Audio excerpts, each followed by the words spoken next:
What's up, YouTube? Chun is back, and I have another standard battle for you guys today. This is against Josh781, who I found on Smogon. Let's go ahead and get started.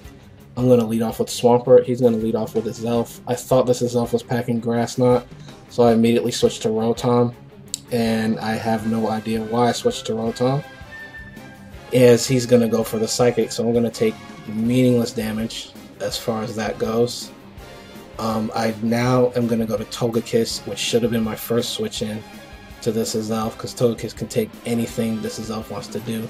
He's going to set up rocks and then U-turn out, and he's going to go into his Dragonite. He's immediately going to start setting up with Dragon Dance as I go for the Secret Power twice, and both times I don't get the Parahax. I see the leftovers, and this is telling me this is a bulky Dragon Dancer, of course. So after trying to paralyze this thing, I see it's not going to work out. So now I'm going to go back to Swampert and roar this Dragonite out as it sets up another Dragon Dance. And he's going to go for the Dragon Claw, which I was kind of relieved to see, because even at +2, Dragon Claw is going to do less than half to my Swampert. And his Dragonite is going to get roared out. I get his Starmie, and I took the risk here and just decided to set up Stealth Rocks, because I didn't think his Starmie would have Grass Knot. That's pretty rare. He's going to go into Shaman.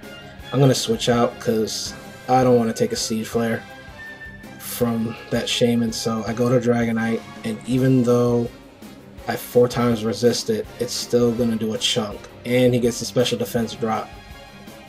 So that kind of sucks, but I just roll with it. I go for the extreme speed here because I figure at this point there's no sense in switching Dragonite out just to bring him back in and take more Stealth Rock damage. So he finishes me off with the second Seed Flare. I'm now going to Gallade. I considered rest, but I didn't think he would do it this turn, but he probably did it predicting a close combat from me. I go for the Thunder Wave. He goes into a Zelf, and I switch out thinking he's going to stay in with Shaman for some reason. And my Gallade can't do anything to that Shaman, aside from close combat. But I go to Swampert, I take a Psychic as I go for the Ice Beam. The Gallade definitely should have stayed in there, but you know, you learn from your mistakes. I'm now going to go to Metagross to take the second Psychic, and he's going to get a crit. So, but even after this, I am packing Akaberry, but it's not going to be enough for me to survive this Fire Blast, unfortunately. I thought I could live it, but not so. So Metagross goes down, and he doesn't get to do anything, which is unfortunate. I'm now finally going to go back to Gallade, because I figured I've got to take this thing out. So he goes for the Psychic, and I'm going to finish it off with a Leaf Blade.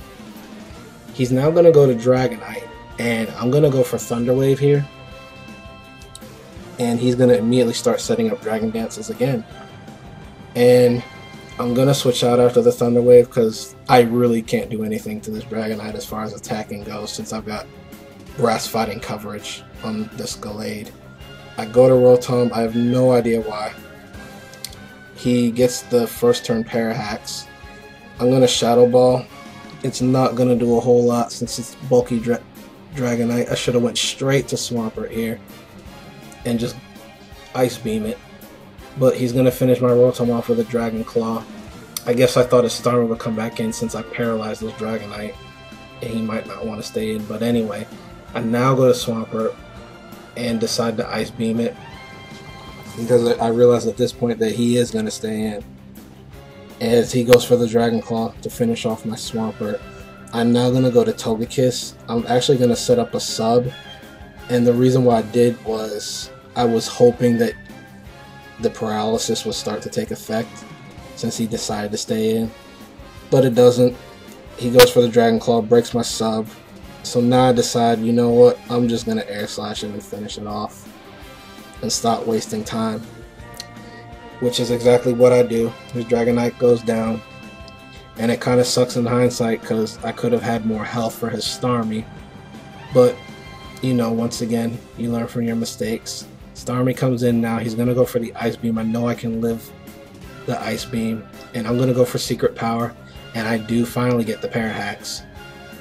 Just remember, kids, 60% chance of happening is not 100%. But anyway, he's now going to go back to Shaman. Not quite sure why, because he knew an Air Slash was coming, and he pays for it big time because I get a crit on the Air Slash. So Hack starts to swing back in my favor, but unfortunately it's too little too late. He's now going to go back to Starmie. I thought I could live another Ice Beam, but my math wasn't quite right, and Ice Beam is going to take down my Togekiss. And I now go into my last guy, Glade, and he's going to finish me off with a Hydro Pump. Gets a crit, but it doesn't matter.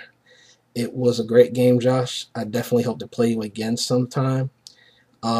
Hopefully, guys, I'll start winning some matches because I kind of got my butt kicked all weekend. But don't forget to like, comment, and subscribe if you love the content. And Chun is out. Peace.